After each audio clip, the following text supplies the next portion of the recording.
Les condamnations de la tentative d'assassinat contre Donald Trump continuent d'affluer du monde entier.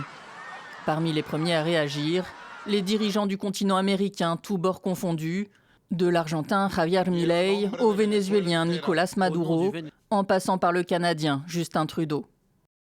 La violence politique n'est jamais acceptable. Mes pensées vont à l'ancien président Donald Trump, à ceux présents au meeting et à tous les Américains. Tous expriment leur indignation à l'égard de cette violence politique intolérable et souhaitent un prompt rétablissement à l'ancien président, à l'instar du Premier ministre indien Narendra Modi, du président français Emmanuel Macron ou encore de Joe Biden, qui se disent soulagés que son rival à la Maison-Blanche ne soit que légèrement blessé. Le fait qu'il y ait une telle violence politique dans notre pays est inédit. C'est inacceptable. Le Premier ministre israélien Benjamin Netanyahou a dénoncé une tentative d'assassinat contre la démocratie américaine, tandis que le président ukrainien Volodymyr Zelensky a rappelé les menaces qui pèsent sur toutes les démocraties du monde.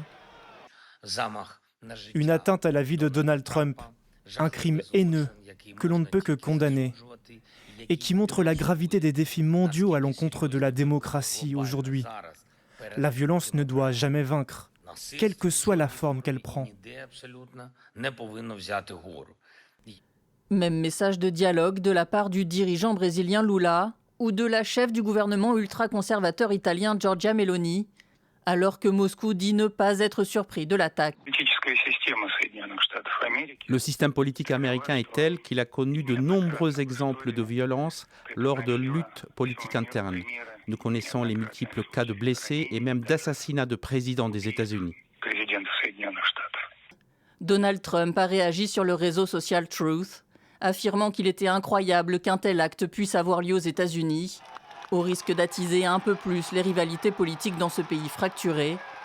Quelques heures plus tard, il appelait les Américains à l'unité.